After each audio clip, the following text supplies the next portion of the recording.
السلام علیکم ورحمۃ اللہ وبرکاتہ نحمده ونصلی علی رسولہ الکریم اما بعد۔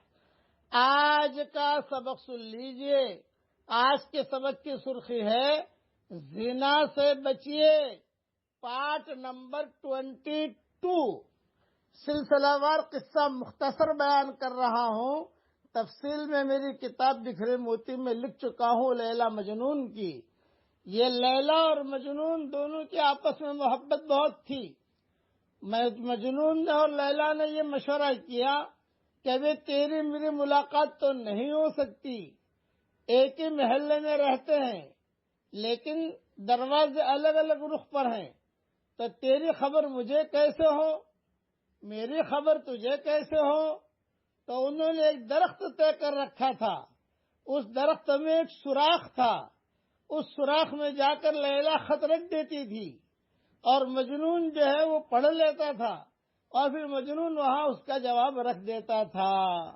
لوگوں کو پتا چلا کہ بھی یہ عورت یہاں کیوں جاتی ہے درخت کے پاس، تو لوگوں نے بوجھ کیا یہ مجنون یہاں کیوں جاتا ہے۔ یہ قیس نام تھا اس کا، یہ تو امام حسن نے اس کا نام رکھا ہے مجنون۔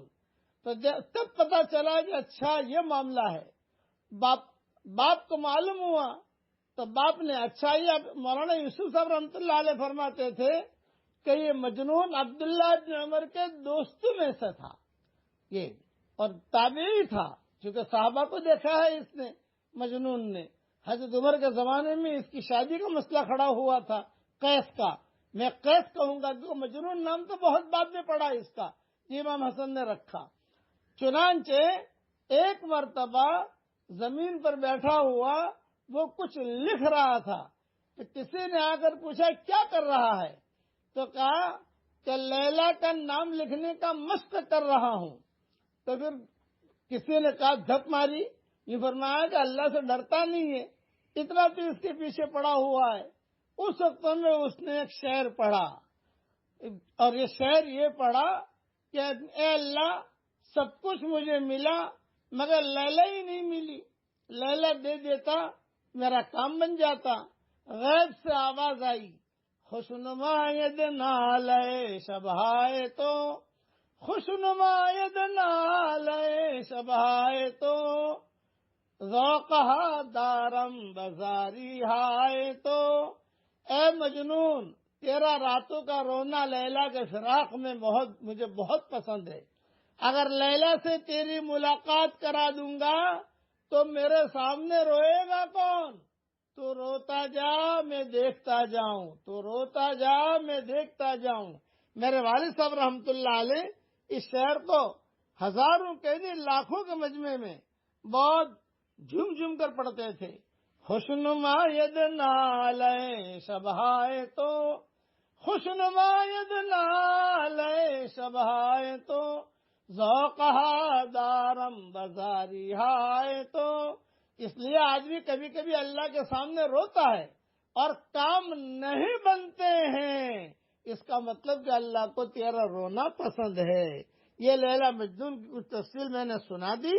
اتنی زیادہ ان کے آپس میں محبت تھی لیکن زنا تک یہ لوگ نہیں پہنچے، اس لیے زنا کاری سے بچو، زنا کاری سے بچو۔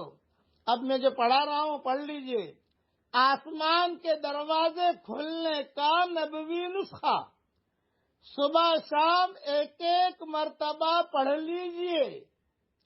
خوشخبری کی بات یہ ہے کہ حضرت محمد صلی اللہ علیہ وسلم کی زبان مبارک سے سب سے پہلے نکلنے والا کلام یہ ہے، پڑھیے میرے ساتھ، اللہ اکبر کبیرا والحمد للہ کثیرا وسبحان اللہ بکرۃ واصیلا۔ ترجمہ ہی پڑھ لیجئے۔ اللہ بڑا ہے، سب سے بڑا، اور تعریف اللہ کی ہے بہت زیادہ، اور ہم صبح شام اللہ کی پاکی بیان کرتے ہیں۔ فضیلت امام مسلم رحمۃ اللہ علیہ نے عبداللہ ابن عمر رضی اللہ تعالیٰ عنہما سے بیان کیا ہے کہ ایک دفعہ ہم حضور صلی اللہ علیہ وسلم کے ساتھ نماز پڑھ رہے تھے کہ ایک آدمی نے مذکورہ کلمات کہے تو حضور نے فرمایا فلاں فلاں کلمات کہنے والا کون ہے؟ حاضرین میں سے ایک آدمی نے کہا یا رسول اللہ میں ہوں۔ آپ نے فرمایا مجھے ان کلمات سے تعجب ہوا کہ ان کے لیے آسمان کے دروازے کھول دیے گئے۔